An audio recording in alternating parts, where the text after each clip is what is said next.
Hello बच्चों, कैसे हो आप सब। उम्मीद है आप सब बढ़िया होंगे।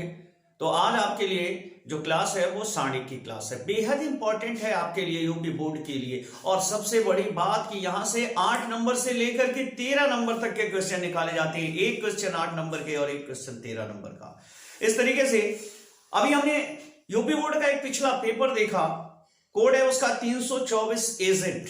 लास्ट ईयर का पेपर है, उसमें 13 नंबर का 324 एजेड पेपर संख्या है उसकी, जो पेपर कोड होता है उसमें 13 नंबर के सारणिक के क्वेश्चन है ना। कमाल की बात, केवल एक चैप्टर और 13 नंबर बहुत मायने रखता है हमारे यूपी बोर्ड के लिए। तो आइए देखते हैं आज के वीडियो में सारणिक को कैसे समझते हैं, किस प्रकार सॉल्व करते हैं। और अगर आप नए हैं तो चैनल को सब्सक्राइब कर ले, लाइक कर दें और शेयर कर दें और हमें हमारी गुरुदक्षिणा प्रदान करें भारतीय परंपरा के अनुरूप और ले अपनी शिक्षा। तो आइए देखते हैं सारणिक क्या होता है। मान लीजिए हमारे पास दो रैखिक समीकरण हैं, a1x plus b1y equal 0, a2x plus b2y equal 0। ठीक है। अब समीकरण 1 से अगर हम लेते हैं और समीकरण 2, तो समीकरण 1 से हम लिख सकते हैं a1x इक्वल माइनस b1y या a1 अपान b1 equal minus y upon x. Same process समीकरण 2 से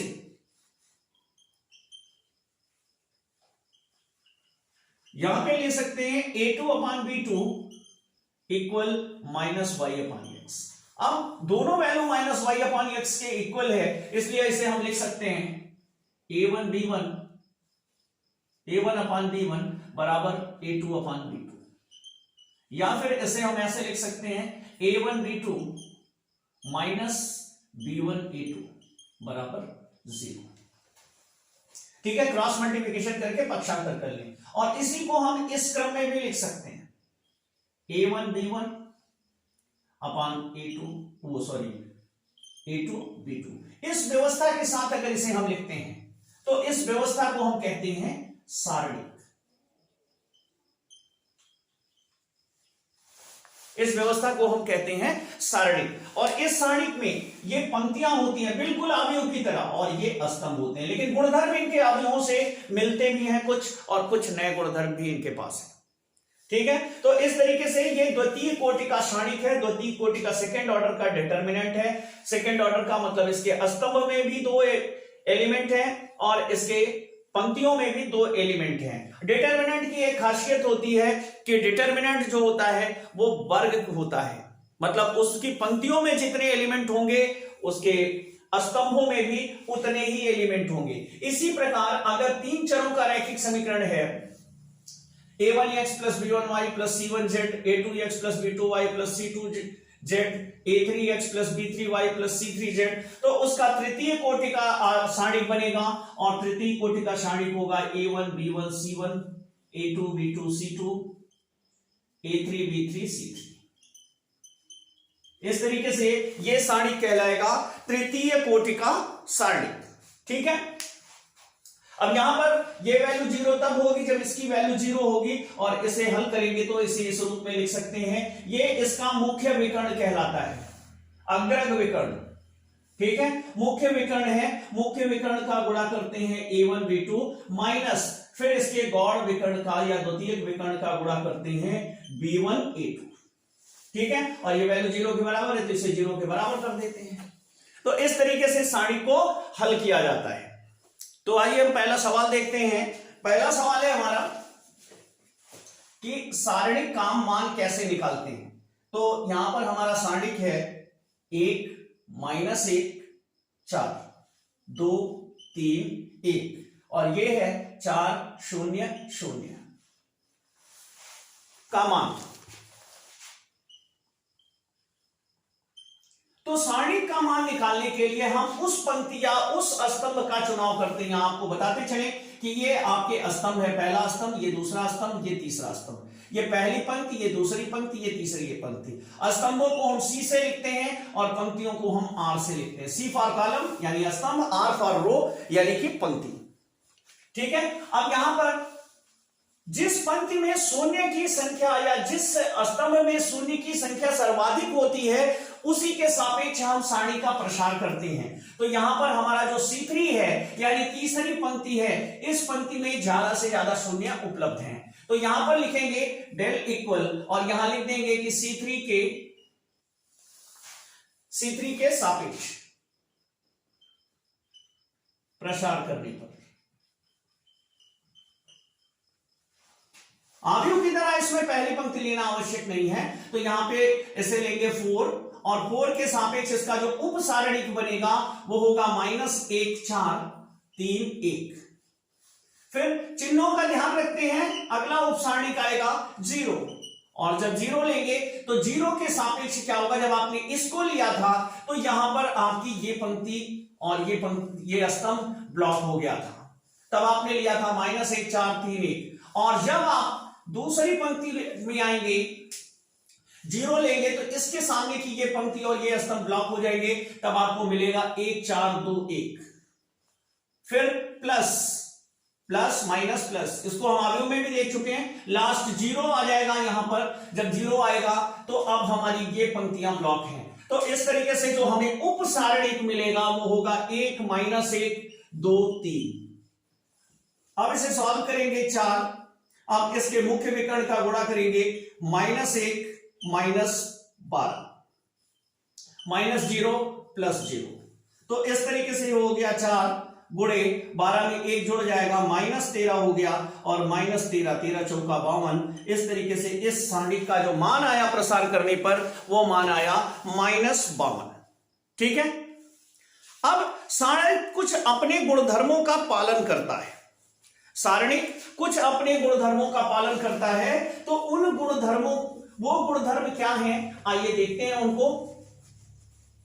सारणी के इन गुणधर्मों से सारणी का प्रसार करना और सारणी को हल करना बेहद आसान होता है।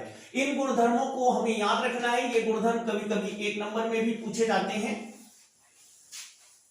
तो सारणी का जो पहला गुणधर्म है वो है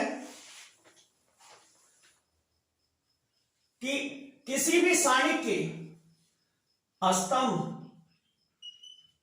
व पंक्ति में सभी अवयव शून्य हों।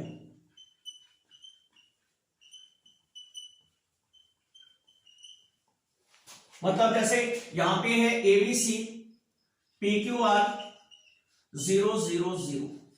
तो ऐसे सारणिक का मान जो होता है वो शून्य होता है। यदि किसी सारणिक में उसके किसी एक पंक्ति या किसी एक स्तंभ के सभी अवयव शून्य हो तो पूरे सारणिक का मान ही शून्य हो जाता है। दूसरा है, यह स्तंभ को पंक्ति में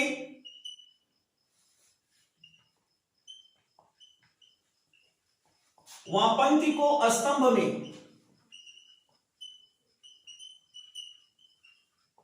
बदल दें तो सारणी के मान में कोई फर्क नहीं पड़ता। ABC PQR MNO, अगर इसे हम ऐसे लिख दें ABC PQR MNO तो कोई फर्क नहीं पड़ने वाला। मतलब सारणिक में स्तंभ को पंक्ति में और पंक्ति को स्तंभ में हम आसानी से परिवर्तित कर सकते हैं। और तीसरा इसका गुण है, यदि सारणी की आसन्न पंक्तियां पंक्ति या स्तंभ का परस्पर विनिमय करें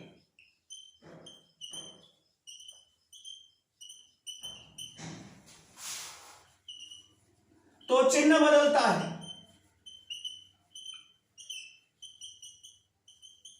मान नहीं। अर्थात अगर यहां पे लिखा है ABC PQR MNO और आप इसको यहां लिख देते हो तो ये हो जाएगा -PQR ABC MNO, या आप स्तंभ पंक्ति को चेंज कर देते हो QBL PQM RCO, तो ये फिर से माइनस हो जाएगा। यहां पे माइनस था, ये प्लस हो जाएगा। इस तरीके से आप पंक्ति या स्तंभ किसी को भी चेंज करें स्तंभ को पंक्ति में, पंक्ति को स्तंभ में बदल दें, कोई फर्क नहीं पड़ेगा। दो आसन्न पंक्तियां एक दूसरे के आपस, C1 की जगह C2 लगा दें, C2 की जगह C1, यहां R1 की जगह R2, R2 की जगह R1, तो मान तो नहीं चेंज होगा, केवल आपका चिन्ह बदल जाएगा। तो ये इसके 3 महत्वपूर्ण गुण हैं। गुण इसके कुल 8 हैं। आइए और गुण देखते हैं। इन गुणों को अगर आप ध्यान में रखेंगे, कभी कभी 2 नंबर में भी उठा करके इन गुणों का सत्यापन करा देते हैं, छोटी सी सवाल बना देते हैं। तो आपको इन गुणों को विशेष तौर से ध्यान देना है कि ये गुण आपको याद हो जाने चाहिए। बहुत बड़े गुण नहीं है, बहुत छोटे हैं। चौथा है, यदि सारणिक के 2 स्तंभ अथवा 2 पंक्ति समान हो तो सारणिक शून्य होता है।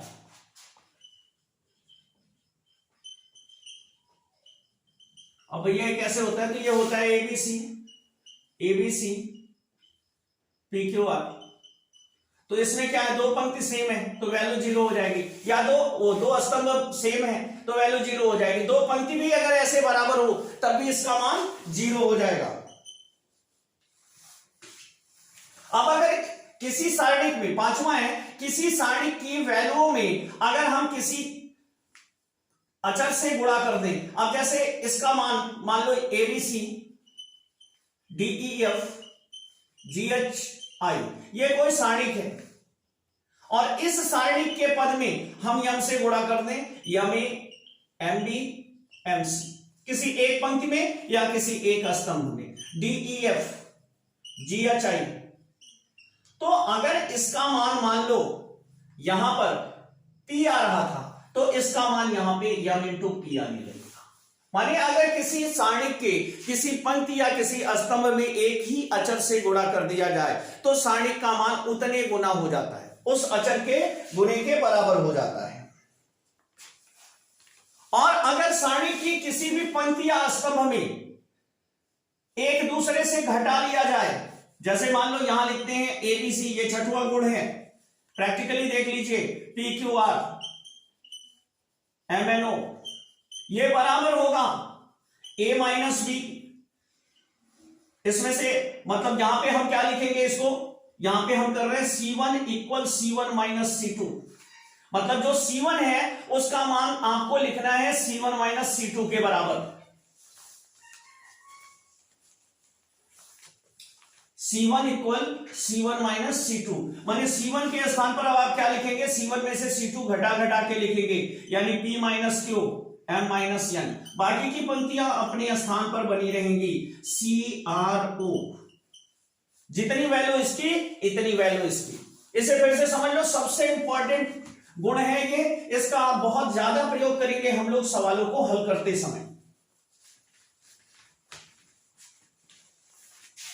जैसे मान लीजिए अब आपका यही था ABC P Q R MNO, तो ये तो आपने देख लिया C1 बराबर C1 माइनस C2। अब आप एक साथ 2 संक्रिया कर सकते हैं, जैसे R1 बराबर R1 माइनस R2, R2 बराबर R2 माइनस R3, और जब आप करेंगे तो ये मान इसी के बराबर आएगा। अब R1 के स्थान पे क्या लिखना है, A minus P B minus Q C minus R, ये क्या हो जाएगा P minus M Q minus N R minus O, और लास्ट वाली पंक्ति MN, ये मान बराबर है। अब आप समझ गए होंगे कि किसी भी पंक्ति से किसी भी पंक्ति को घटाकर उस पंक्ति के स्थान पे लिखा जा सकता है, किसी भी पंक्ति में किसी भी पंक्ति को जोड़कर लिखा जा सकता है। ठीक है, यहां पे आप ऐड कर सकते हैं, प्लस कर सकते हैं, यहां लिखना होगा कि R2 प्लस R3। किसी भी स्तंभ से किसी स्तंभ को घटा सकते हैं या किसी स्तंभ से किसी स्तंभ को जोड़ सकते हैं, और किसी एक पंक्ति में किसी एक मान से गुणा कर सकते हैं, किसी एक मान से भाग दे सकते हैं, कोई फर्क नहीं पड़ेगा, सारणी का मान वही का वही बना रहेगा। ठीक है, इसके बाद जो गुण है 8वां, यदि किसी सारणी के पंक्ति में या स्तंभ में एक से अधिक अवयव हो तो उन्हें 2 सारणी के रूप में लिखा जा सकता है, जैसे A plus B T U, C plus B plus C M P और C+D QR, ये कोई हमारा सारणिक है। तो इसे हम दो सारणिकों में तोड़ के लिख सकते हैं। इसे लिख सकते हैं ABC TMQ UPR और प्लस BCD TMQ UPR। तो ये हो गए हमारे सारणी के मुख्य मुख्य गुण। अब इन गुणों पर एक सवाल आपकी यूपी बोर्ड में आती है 5 नंबर की। तो आइए इस तरीके की हम दो चार सवाल देखते हैं कि कैसे आती है। ठीक है, तो आइए।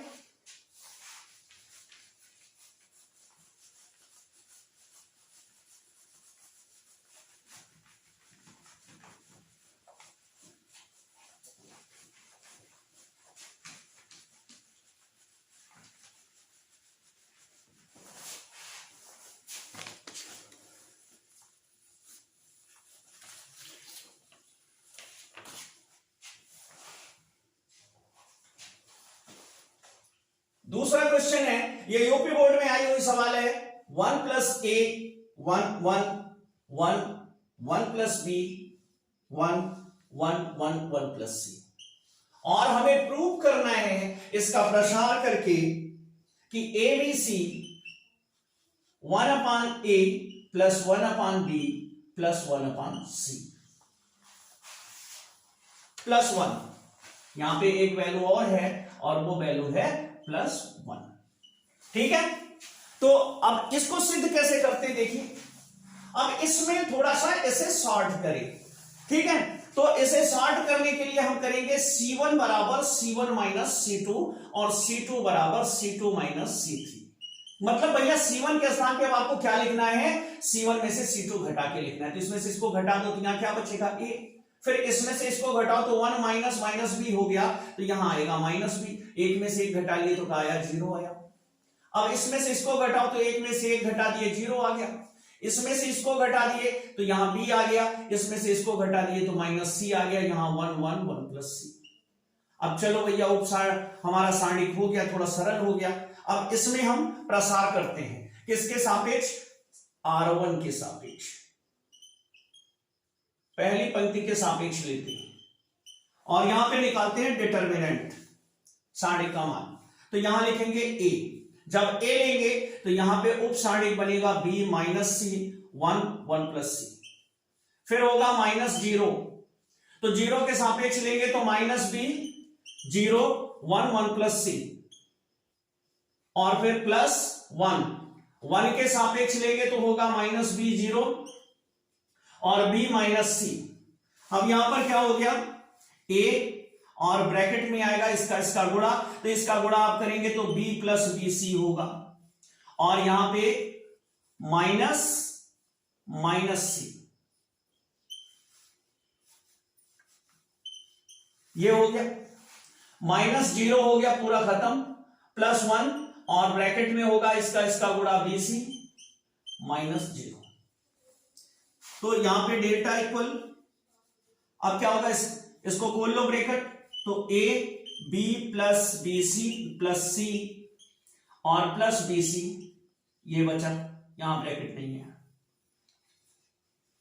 ठीक है, अब आओ आगे देखें इधर। अब डेल्टा बराबर A का गुणा अंदर कर लो तो हो गया AB + ABC + AC + BC, delta equal, यहां ABC बटे ABC कर लो और ब्रैकेट में AB + BC + CA और +ABC, लास्ट वाला पर, और ब्रैकेट बंद। ठीक है, अब यहां पे डेल्टा इक्वल ABC। अब ये जो हर वाला ABC है इसको नीचे ले जाओ, AB + BC + CA या AC + ABC बटे ABC। अब सभी के हर अलग अलग कर दो, तो सभी के हर जब अलग अलग करेंगे तो ये हो जाएगा डेल्टा बराबर ABC, AB बटे ABC + BC बटे ABC + AC बटे ABC + ABC बटे ABC। अब यहां पे डेल्टा इक्वल ABC, ये हो गया 1/C plus 1/A plus 1/B और प्लस 1, यहां पे ABC है। हो गया प्रूफ?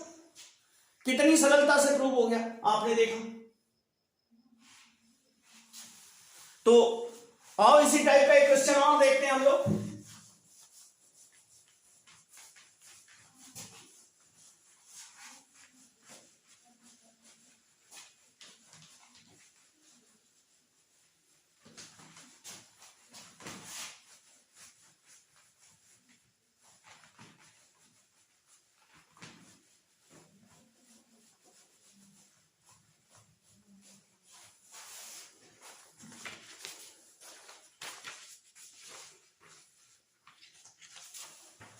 तो अगला जो क्वेश्चन आया था यूपी बोर्ड में 5 नंबर का क्वेश्चन, देखिए यहां पे दिया हुआ है X Y Z, X square Y square Z square Y Z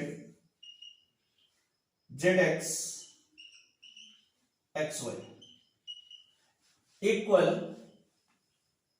X minus Y minus Z Z minus X X Y plus Y Z plus Z X. तो यहां भी कुछ ना कुछ हमें करना पड़ेगा, तो चलिए करते हैं। अब यहां पे क्वेश्चन को लेते हैं, तो ये हो जाएगा इक्वल, अब यहां पे हम R1 equal R1 minus R2 और R2 equal R2 minus R3 का यूज करते हैं। ठीक है, अब चलो भाई इसे यूज करते हैं। तो यूज करेंगे तो यहां पे होगा, अब देखो R1 माइनस R2 पहली पंक्ति में से दूसरी घटाना, तो ये हो गया x माइनस वाई। अब यहां पे हो जाएगा X square minus Y square, तीसरे वाले में हो जाएगा Y Z minus Z X, तो यहां पे जेड कॉमन ले लें अगर, ये हो जाएगा Y Z minus Z X. फिर हो गया वाई माइनस जेड, ये हो जाएगा Y square minus Z square, और ये हो जाएगा Z X minus X Y, और लास्ट हो जाएगा जेड स्क्वायर एक्स वाई।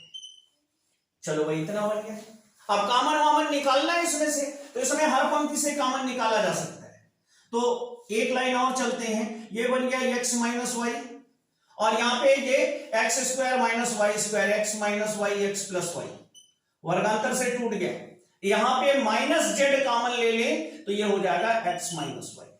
चलो भाई पहली पंक्ति तैयार हो गई, दूसरी हो गई y माइनस जेड, और यहां पे आया y minus Z y plus Z, और यहां पे माइनस एक्स कॉमन ले ले तो ये हो जाएगा y माइनस जेड, और ये हो गया जेड स्क्वायर एक्स वाई। चलो भाई अगले स्टेप में चलते हैं। तो देखो पहली पंक्ति में x माइनस वाई कॉमन है और दूसरे पंक्ति में y माइनस जेड कॉमन है, तो कॉमन निकाल लो x minus Y Y minus Z, दोनों को हमने कॉमन निकाल लिया। अब यहां पे बचा एक, लिख लेंगे, यहां पे बचा x प्लस वाई लिखेंगे, यहां पे बचा माइनस जेड लिखेंगे, फिर यहां पे बचा एक, उसको भी लिख लिया, फिर यहां y माइनस जेड निकल गया, y प्लस जेड बचा, ये भी आ गया, लास्ट में यहां पे y माइनस जेड निकल गया, माइनस एक्स बचा।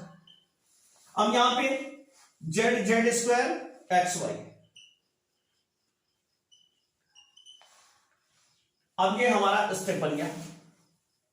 अब यहां पे एक बार फिर से कर लें, R1 बराबर R1 माइनस R2, थोड़ा सा और सरल हो जाएगा। ये केवल सरल करने की पद्धति है, अगर आपको नहीं आ रहा है तो आप डायरेक्ट सानी का प्रसार कर दीजिए, थोड़ा बड़ा होगा लेकिन आ जाएगा, पैर नंबर नहीं कटेंगे, ये ध्यान रखिए। R1 C1 करने का अगर तरीका ना फिट बैठ रहा हो तो आप सीधे सवाल करिए, वो ज्यादा बेटर है। ये हो जाएगा x minus Y y minus Z, ये केवल और केवल सरल करने का तरीका है। अब एक में से एक घट गया, 0 आ गया, और यहां पर जब घटाएंगे तो ध्यान दीजिए y से y कैंसिल हो जाएगा, x माइनस जेड होगा, और यहां पर इसमें से घटाएंगे तो ये भी क्या हो जाएगा, x माइनस जेड हो जाएगा। Minus Z minus minus x होगा तो ये प्लस x माइनस जेड हो जाएगा, ठीक है। और यहां पर कुछ होना ही नहीं है, 1 y प्लस जेड, और ये हो जाएगा माइनस एक्स और ये हो जाएगा जेड स्क्वायर एक्स वाई। तो भैया ऊपर से जेड माइनस एक्स कॉमन ले लो, तो ये हो गया X minus Y minus Z और लास्ट आ गया जेड माइनस एक्स। तो यहां पे बचेगा 0 -1 और ये हो गया Y plus Z minus X और तीसरा हो गया Z square X Y.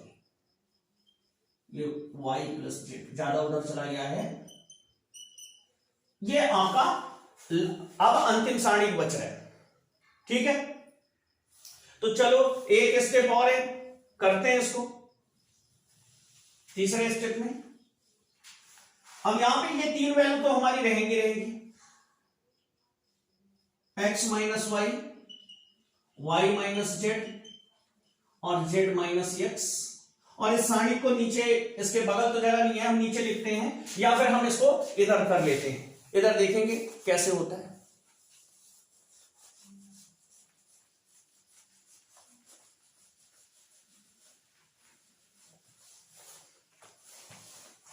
X minus Y minus Z minus X और यहां पे हो गया 0।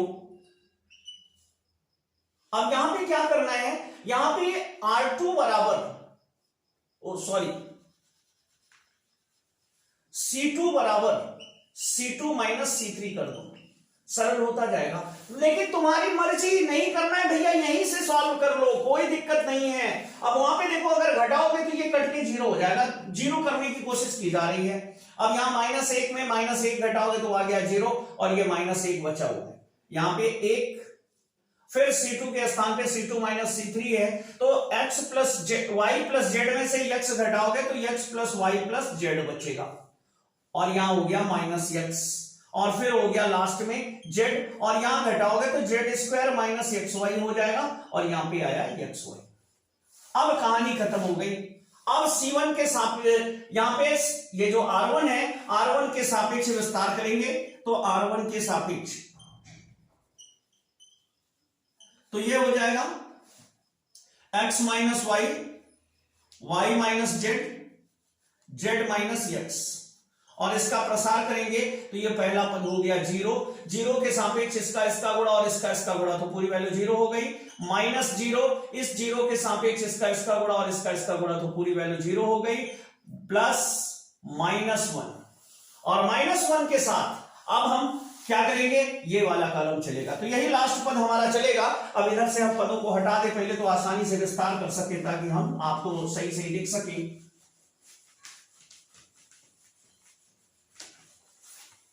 तो यहां पर इनका गुणा होगा तो पहले हम मुख्य विकर्ण का गुणा करेंगे, तो ये हो जाएगा Z square minus X Y और उसके बाद माइनस, अब यहां पे देखो इसका गुणा करोगे तो ये होगा X Z plus Y Z plus Z square bracket में और ये ब्रैकेट बंद, ठीक है। यहां पे ये पहला पद है 0 के सापेक्ष, फिर ये दूसरा पद है 0 के सापेक्ष, फिर ये तीसरा पद है। तीसरे पद में ही पद बचे हैं, बाकी तो सब खत्म हो गए। अब ये हो गया x minus Y minus Z minus X और यहां पे ये 0 खत्म हो गया। अब -1 से अंदर गुणा करोगे तो minus Z square plus X Y और उसके बाद ये माइनस इसको प्लस कर देगा, तो प्लस करने के साथ ये हो जाएगा plus Z X plus Y Z plus Z square. यहां जेड स्क्वायर से जेड स्क्वायर कैंसिल हो गया, तो वैल्यू आई हमारी X minus Y minus Z minus X और लास्ट में ब्रैकेट में X Y plus Y Z plus Z X. तो देखा आपने कि 5 नंबर की सवाल थी हमारी और इसी तरीके से हम 5 नंबर अर्न करते हैं, पाते हैं। थोड़ी मेहनत तो करनी पड़ती है, तो तरीके सीखिए और 5 नंबर अपनी झोली में डालिए। अब आइए बढ़ते हैं 8 नंबर की तरफ। तो जो हमारे 8 नंबर के क्वेश्चन हैं, उन 8 नंबर के क्वेश्चनों के लिए कुछ चीजें हमें जाननी आवश्यक है, जैसे उपसारणिक। उपसारणिक किसे कहते हैं?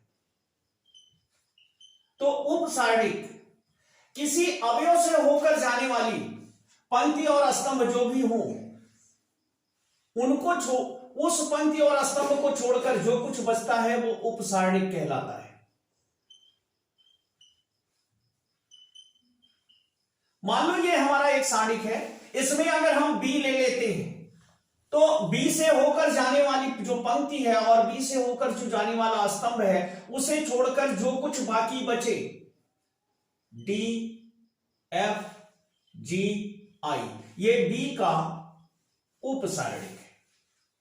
अगर हम यहां पे ई लेते हैं तो ई से होकर जाने वाली ये हमारी पंक्ति है और ये हमारा स्तंभ है, तो इसका उपसारणिक क्या होगा ए जी सी आई। अगर हमसे कहा जाए कि यफ का उपसारणिक बताइए तो यफ का उपसारणिक कौन होगा, यफ वाली पंक्ति छोड़ दो भैया और यफ वाला स्तंभ छोड़ दो, तो ए जी बी एच, ये इसका उपसारणिक। और अगर उपसारणिक को चिन्हों के साथ लिया जाए तो उसे सहगुणनखंड कहते हैं। यदि उपसारणिक को उचित चिन्हों के साथ लिया जाए तो उसे सहगुणनखंड कहते हैं या सहखंडज कहते हैं या उसे एडजॉइंट कहते हैं। तो यहां पर सहखंडज अगर निकालते हैं तो सहखंडज के लिए चिन्ह का जो प्रयोग करते हैं, तो जैसे सहखंडज आप A11 निकालते हैं पहले स्थान के लिए, जैसे मान लीजिए आपका अवयव है ABC DEF GHI, तो यहां पर जब आप A11 लेते हैं तो यहां पर -1 की घात 1 धन 1 जोड़ के 2 लिखिए और इसके साथ लीजिए EF EHI। अब आप अगर इसी तरीके से मान लो B21 आप निकाल रहे हो तो B21 एलिमेंट कौन सा हुआ, दूसरी पंक्ति और पहला एलिमेंट ये हो गया, तो यहां पे होगा BHCI BHCI, लेकिन इसका चिन्ह क्या होगा -1 की घात 3।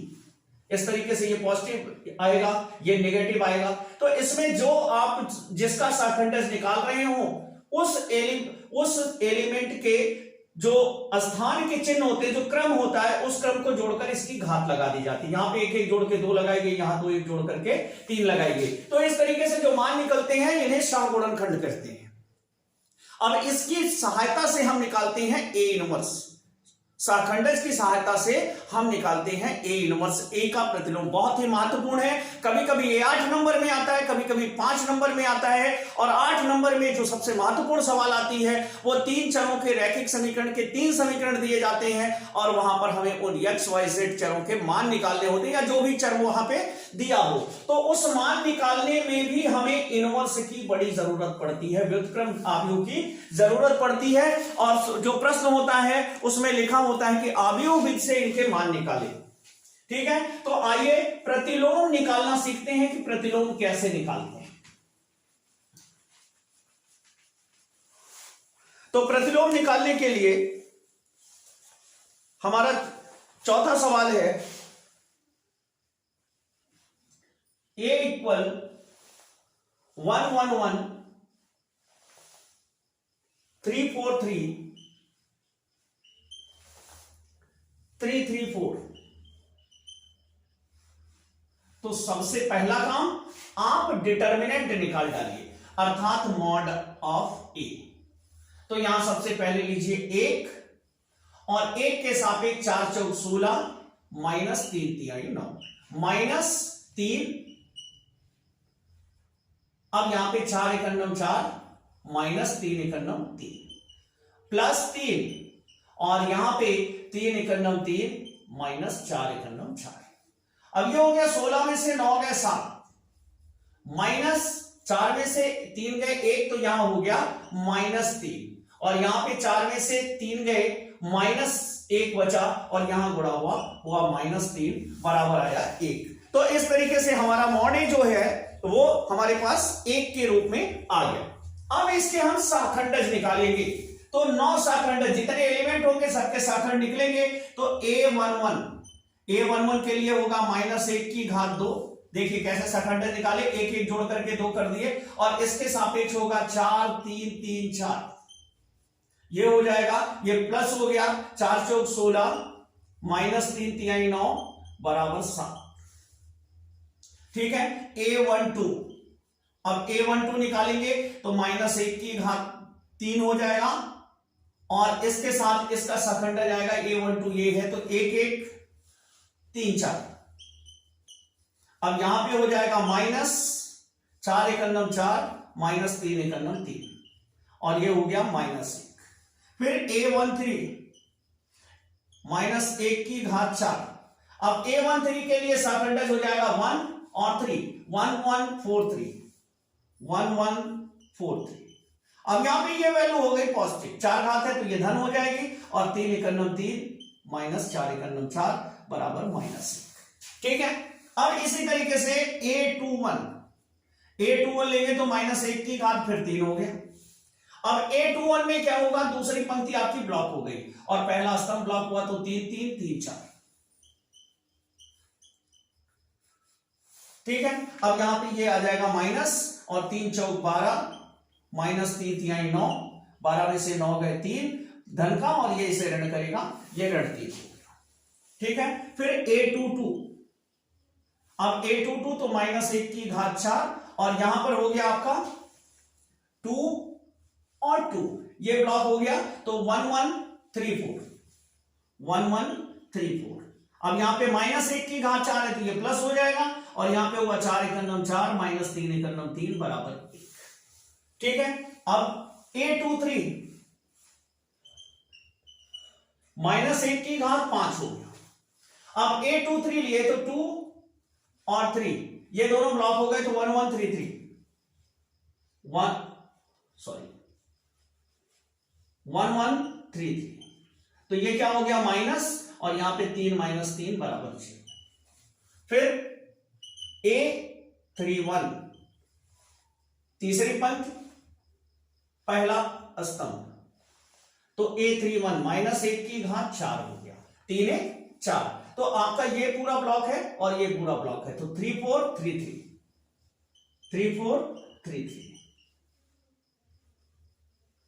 अब यहां पे ये पॉजिटिव हो गया, 3 तिहाई 9 माइनस 4 तिहाई 12 बराबर माइनस 3। A32 तो माइनस 1 की घात 5, पहले यहां तक लगा लीजिए, अब उपसारिक बनाइए तो 3 2 3 2 तो 1 1 3 3 1 1 3 3। अब ये क्या हो जाएगा, ये भी हो जाएगा 3 एकन्नम 3 माइनस में माइनस 3 बराबर 0। A33 माइनस 1 की घात 6 और इसका उपसारणिक होगा 3 3 1 1 3 4 बराबर, ये पॉजिटिव हो गया, 4 एकन्नम 4 माइनस 3 एकन्नम 3 बराबर 1। ठीक है, अब यहां पे लिखेंगे मॉड A के अवयवों से निर्मित अवयव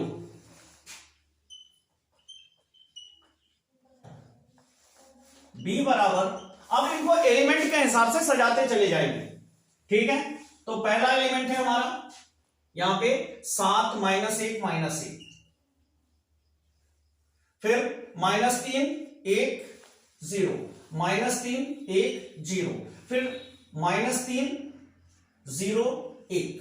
इस तरीके से हमें एक अवयव मिल गया B। ठीक है, अब इन अवयवों को हम लिखेंगे एडजॉइंट A निकालेंगे। एडजॉइंट A बराबर होगा B का परिवर्त यानी B डैश, और एडजॉइंट A बराबर हमारा आ जाएगा B डैश।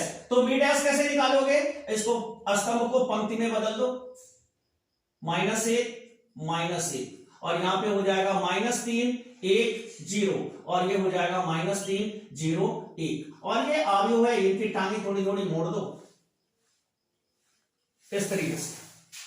ठीक है,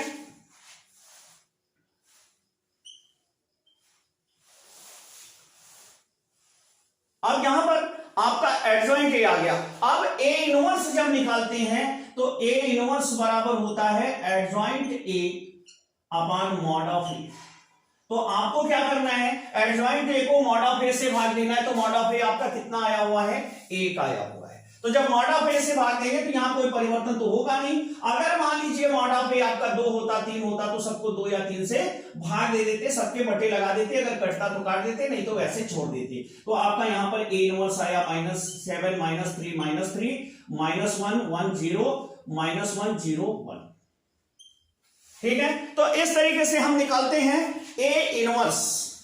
ठीक है, ये आपका ए इनवर्स आ गया। पूरी एक सवाल लगी हुई है, और ये सवाल मजे की बात तो ये है कि अगर आप शांति से, धीरे से, आराम से इसको करते हैं तो पूरे के पूरे 8 नंबर आपके हाथ में आते हैं, नहीं तो 5 नंबर की तो आनी आनी कंफर्म है।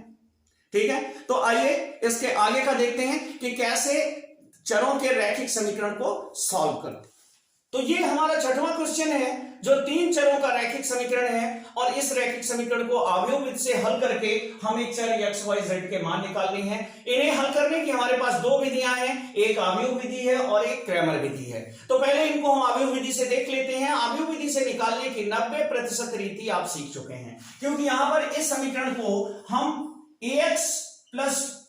ax इक्वल b के रूप में रिप्रेजेंट करते हैं, जहां a इनके गुणांक 2 -3 5 3 2 -4 1 1 -2 इनको रिप्रेजेंट कर रहा है, x इन चरों को रिप्रेजेंट कर रहा है, और b जो है इनके बराबर में जो मान यहां पे लिखे हुए, इनकी वैल्यू लिखी हुई है, उसे रिप्रेजेंट कर रहा है। तो अगर हम आपको चर निकालना है तो चर निकालने के लिए a को इस ओर ले आएंगे, a इनवर्स b। इस तरीके से a इनवर्स निकालकर अगर हम b में गुणा करें तो हमें चर x y z के मान निकालने की स्थिति में होंगे। तो सबसे पहले हम a को छांटकर अलग करते हैं कि a कितना है हमारा। तो a क्या होता है, सभी कांस्टेंटों को सारणिक के रूप में लिख मारना। तो पहला क्या है, 2 3 1 2 3 1, और दूसरा है -3 2 1, और तीसरा है, तीसरी स्तंभ होगा 5 -4 -2। ठीक है, इस तरीके से हमने अपना सारणिक लिख लिया। अब हम इनके सहखंडज निकालेंगे। सहखंडज माने a11। तो जब a11 लेंगे तो -1 की घात 2 होगा, और उसके साथ ये पंक्ति है स्तंभ खत्म, 2 दूना -4 -4 एकन्नम 4 -4, और यहां पर क्या हुआ, ये प्लस हो गया, यहां -4 + 4, ये वैल्यू आपकी क्या आ गई, 0। फिर a12 निकालेंगे, a12 -1 की घात 3 1 2 ब्लॉक -6 -4 एकन्नम 4 -4। अब यहां पे क्या हुआ, ये प्लस हो गया, -6 में से +4 घट गया, 2 आया, और ये इसे माइनस करेगा तो ये हो गया -2। a13 -1 +2, ये माइनस हुआ, ये माइनस हुआ, दोनों इसको प्लस कर देंगे। a13 -1 to the power 4। अब 1 ब्लॉक और तीसरी पंक्ति ब्लॉक, तीसरा स्तंभ ब्लॉक, पहली पंक्ति ब्लॉक, तो 3 एकन्नम 3 -2 एकन्नम 2। अब यहां पे ये भी पॉजिटिव, तो घट के आ गया 1। ठीक है, फिर निकालेंगे a21, ये हम निकाल रहे हैं सहखंडज, और -1 की घात ये 3 हो जाएगा, 2 1 3। अब दूसरी पंक्ति और पहला स्तंभ ब्लॉक हो गया, तो 3 दूनी 6, -3 -2 का गुणा +6 -5 एकन्नम 5। अब यहां पे से 6 में से 5 घटा, लेकिन ये माइनस है तो यहां -1 आ गया। फिर लेंगे a22।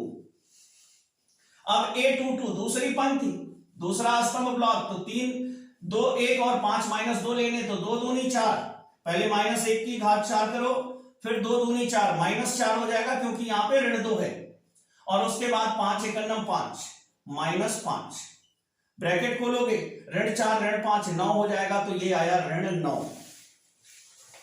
फिर a23,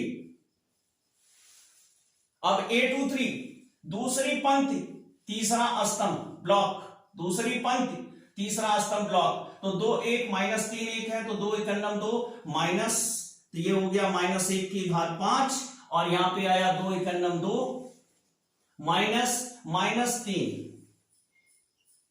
तो यहां पे ये माइनस प्लस हो जाएगा, 3 2 5, लेकिन ये इसको माइनस करेगा और यहां पे आएगा -5। अब आगे चलेंगे A31, तो -1 की घात 4 होगा। तीसरी पंक्ति पहला स्तंभ, माने इतने एलिमेंट हमें लेने हैं, तो ये हो गया 4 तिहाई 12 प्लस 12 हो गया, और 5 दूनी 10, 4 तिहाई 12 और 5 दूनी 10। अब यहां पे क्या होगा, ये पॉजिटिव है और 12 में से 10 गया, 2 हो गया। फिर 832, तीसरी पंक्ति दूसरा स्तंभ, तीसरी पंक्ति दूसरा स्तंभ, तो 2 3 5 -4 है, तो 4 दूनी 8, ये हुआ बराबर -1 की घात 5 और 4 दूनी 8 यानी -8 और -5 दूनी 10, 5 तिहाई 15, सॉरी 15 8 23, ये ऋण में आया, ये भी ऋण में है, तो +23। A33 लेना, तीसरी पंक्ति भैया तीसरा स्तंभ ब्लॉक, तो 2 दूना 4, -1 की घात 6, 2 दूना 4 हो गया और -9 हुआ, तो ये हो गया 9 माइनस माइनस प्लस 9 4 13। ठीक है, इस तरीके से मिल गया। तो मॉड ऑफ ए के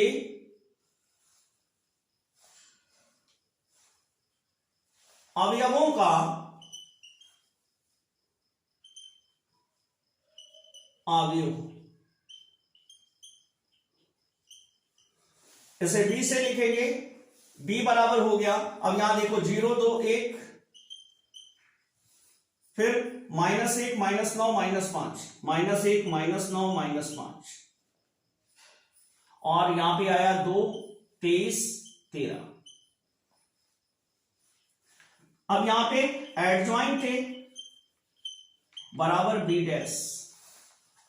चलो, दो महत्वपूर्ण पड़ाव पार हो गए। अब एडजॉइंट ए निकाल लें। एडजॉइंट ए बराबर होगा, इसका परिवर्तन निकालो, तो 0 2 1, फिर -1 -9 -5, -1 -9 -5, और लास्ट क्या है 2 23 13, 2 23 13। अब निकाल लें मॉड ए, मॉड ऑफ ए। तो मॉड ऑफ ए निकालने के लिए यहां पे लेंगे पहले 2 के साथ हो गया 2 दूना 4, -4 -4 और माइनस, फिर लेंगे -3, तो -3 के साथ ये पंक्ति और ये स्तंभ खत्म हो जाएगा, 3 दूनी -6, -4 एकन्नम 4 -4, और प्लस लास्ट एलिमेंट है हमारा 5 के सापेक्ष लेंगे तो 3 एकन्नम 3 -2 एकन्नम 2। अब ये हो गया 2, देखो -4 तो ये कितना हो गया -8। देखो यहां पे 2 दूना 4, अच्छा ये भी माइनस में है, -4, इस तरीके से। तो ये हो गया -4 + 4, ये हो गया 0, 2 गुणे 0, और माइनस माइनस प्लस हो गया 3, -6 में से प्लस, ये माइनस माइनस प्लस हुआ, +4 घट गया तो आया -2, और प्लस यहां 5 में से 5 गुणे 1 हो गया, तो ये हुआ -6 + 5 बराबर -1। तो एडजॉइंट ए इनवर्स बराबर adjoint A upon mod of A बराबर 1/-1, और यहां हम लिखेंगे 0 -1 2 2 -9 23 1 -5 13, और जब हम -1 से सबको भाग देंगे तो ए इनवर्स हमारा निकल कर आएगा 0 1 -2 -2 9 -23 1 -1 5 और -13। तो ये आपने दोबारा देखा कि हम ए इनवर्स कैसे निकालते हैं। ठीक है, अब ए इनवर्स हमारा निकल गया, इतना काम हमारा पूरा हो गया। इतना काम पूरा होने के बाद अब हम आते हैं अपने लास्ट स्टेप पर। अब क्या करना है आइए देखते हैं। थोड़ी सी जगह खाली कर लें, और लगभग आप 8 नंबर के करीब पहुंच चुके हैं। और अगर आपकी किस्मत ने साथ दिया तो आप इसी चैप्टर से 13 नंबर भी निकाल सकते हैं। अब यहां पर हम लिखेंगे XYZ इक्वल 0 1 -2 -2 9 -23 -1 5 -13 और इसके साथ लेंगे 11 -5 -3। अब हम लिखेंगे XYZ इक्वल, अब इसका गुणा शुरू करेंगे, 0 गुणे 11 फिर प्लस 1 गुणे -5 फिर -2 गुणे -3 फिर -2 से करेंगे तो -2 गुणे 11 प्लस 9 गुणे -5 प्लस -23 गुणे -3 और लास्ट पद है -1 गुणे 11 प्लस 5 गुणे -5 प्लस -13 गुणे -3। ठीक है, अब आगे लास्ट मोमेंट सरप्राइज आने वाला है। कितनी सरलता से, हाँ थोड़े आंकिक गुणे भाग जरूर हैं इसमें, लेकिन इतनी भी तकलीफ दे नहीं है भाई। 13 नंबर के लिए कुछ ना कुछ तो करना पड़ेगा। XYZ ए इनवर्स तो निकालना सेम ही है। अब जोड़ते हैं, ये हो गया 0, ये हो गया -5 और यहां 3 दूनी 6 प्लस 6। दूसरा पद जोड़ते हैं, 11 दूनी 22 -22 हुआ, 9 पचे 45 -45 हो गया और 23 तिया, ये भी माइनस ये भी माइनस, तो ये प्लस हो गया, 3 तिहाई 9 3 दूनी 6। लास्ट वाला -11 -25 और यहां 13 तिया 39 प्लस 39। अब XYZ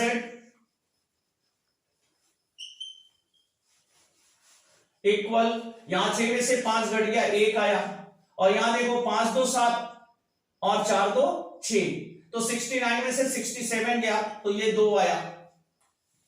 अब यहां पे 25 11 36 हुआ, 39 में से घटा 3 आया, तो x बराबर 1, y बराबर 2 और z बराबर 3। आपके आंसर आ गए। और एक चीज इसमें और सबसे बेटर होता है कि आप इन मानों को उठाकर किसी एक समीकरण में रखें और समीकरण को अगर संतुष्ट कर दे, मतलब बायां दायां बराबर हो जाए, तो आप चेक भी कर सकते हैं अपना आंसर। कितना बढ़िया काम है। 2 गुणे 1 -3 गुणे 2 धन 5 गुणे 3। अब इनका गुणा कर ले, 2 × 2 -6 धन 15, 15 2 17 में से 6 गए 11। बिल्कुल सही है। पहले समीकरण को संतुष्ट कर रहा है, दूसरे को करा लो, तीसरे को करा लो, किसी को करा लो, संतुष्ट करा लो। अगर संतुष्ट हो जाए तो हमारा कंफर्म हो जाता है कि हमारा सवाल सही है। तो आइए लास्ट क्वेश्चन देखते हैं इसका कि क्रैमर विधि से कैसे करते हैं। तो लास्ट क्वेश्चन है हमारा क्रैमर विधि से किसी भी एक 3 चर के रैखिक समीकरण को हल करने की विधि। तो क्रैमर विधि में क्या करते हैं, सबसे पहले डिटर्मिनेंट निकाल लेते हैं। डिटर्मिनेंट माने मॉड, तो यहां पर उसे डी से लिखते हैं और इस डिटर्मिनेंट को 1 2 1 3 -1 -2 1 3 5 और यहां पे हो गया ये आपका। अब डी बराबर निकालते हैं 1, तो पुरानी विधि वही चलेगी, 5 × 5 -3 दूनी 6 -6 हो गया, -3 5 दूनी 10 और 3 3 × 3 प्लस 1 और 1 के सापेक्ष हो गया, 2 दूनी 4 -4 और यहां पे 1 × 1 -1। तो इस तरीके से हुआ 1 और ये हो गया -5 + 6 -3 और यहां पे हुआ 7 और प्लस 1। अब यहां पे देखो माइनस माइनस प्लस हो गया, 4 में से घटा तो गुणे -3। इस तरीके से 6 में से 5 के ये हुआ -1 और 7 × 21 -21 और यहाँ पे -3। ठीक है, तो ये हमारा आया -3 -1 सॉरी ये 1 हो गया। ठीक है, 6 में से 5 के 1 और यहाँ पे 1 आ गया, तो ये हो गया 21 3 24, 24 में से 1 चला गया तो आया -30। ये आ गया हमारा डी। ठीक है, अब हम निकालेंगे dx, यहां पे निकालेंगे dx। तो dx कैसे निकालते हैं? dx निकालने के लिए जो पहली पंक्ति पहला स्तंभ होता है वहां पे रिप्लेस करते हैं इस वैल्यू को। तो यहां पे आ जाएगा 5 4 4 और बाकी को सेम रखते हैं, 3 -1 -2 1 3 5, ये निकलेगा हमारा dx और यहां पे निकालेंगे हम dx। अब ये सेम प्रोसेस रहेगा जैसे अभी पहले कर रहे थे। तो dx बराबर हो गया 5, अब ये लिया आपने तो 5 × -5 -4 5 × -5 3 दूनी -6। ठीक है, फिर -3, अब ये 3 लिया आपने तो इसके सापेक्ष 5 × 20 -4 12 और +1, और 1 के सापेक्ष आप क्या निकालेंगे? 4 दूनी -8 और उसके बाद 4 × -4 तो -4। अब यहां पे क्या आएगा हमारा? ये हो गया 5, ये देखो -6 हुआ, +6 हुआ, +6 में से 5 गए, यहां पे हो गया 1 और -3 × 8 20 में से 12 गए, और यहां पे क्या हो गया? माइनस प्लस हुआ, -8 में से गया बराबर, यहां पे हो गया +1 × -4। तो ये वैल्यू आई हमारी 5 -24 -4। ठीक है, 8 3 24, 24 4 28, 28 में से 5 गया तो क्या आया? -23। तो हमारा dx आ गया -23। अब हम दोबारा निकालेंगे dy। तो dy कैसे निकलेगा? जो y वाला स्तंभ है अब इसे रिप्लेस कर देंगे इस वैल्यू से 5 4 4 से। तो dy के लिए जो हमारा डिटर्मिनेंट बनेगा वो होगा 1 2 1 और यहां पे वैल्यू आएगी 5 4 4 और यहां पे वैल्यू आएगी 1 3 5 और फिर से वही प्रोसेस स्टार्ट कर देंगे। dy = 1। अब यहां पे क्या हो जाएगा? 5 × 20 -4 × 12 -5, तो 5 ले लिए तो 5 दूनी 10 -3 × 3 और +1, 1 ले लिए तो 4 दूनी 8 -4। ठीक है, अब ये हो गया 8 और यहां 10 में से 3 गए, 7 7 5 35 -35 और यहां पे 8 में से 4 गए, 4 4 × 4 +4, तो 8 4 12 हो गया। अब 12 घटाओगे तो ये भी आ गया -23, 5 में से 2 गए 3 और 3 में से 2 गए 1, लास्ट बचा हमारा dz।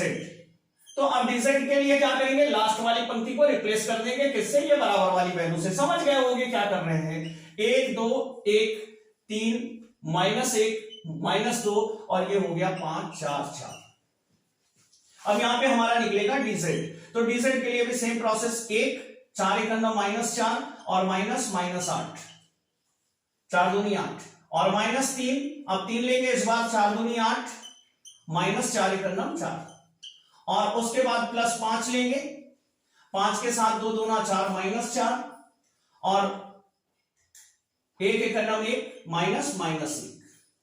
अब ये वैल्यू हो गई देखो +8 में से 4 घटा तो 4 आया, यहां 8 में से 4 गए 4 बचा, 4 3 12 -12 और प्लस यहां पे देखो 1 1 ऋण धन 1 हो गया और 4 में से धन 1 घट गया तो -3 बचा और -3 का गुणा हुआ तो ये -15 आया। 15 12 27 और 27 में से 4 घट गया तो -23। कुल मिला के हर सवाल में -23। तो चलो अब वैल्यू निकालते हैं। वैल्यू होगी x बराबर dx/d। तो dx कितना है? -23 बटे d कितना है? -23 बराबर 1। y dy/d, dy कितना है? -23, भैया सबकी वैल्यू एक ही आ रही है, -23 बराबर 1। z बराबर क्या होगा? dz/d बराबर -23 बटे -23 बराबर 1। ठीक है, तो सारी वैल्यू हमारी एक आ गई। अब एक एक रख के चेक कर लेते हैं। 1 और 3 × 1, देखो यहां पे रखेंगे 1 धन 3 × 1 धन 1 बराबर 3 × 1 धन 3 धन 1 बराबर 5 आ गया।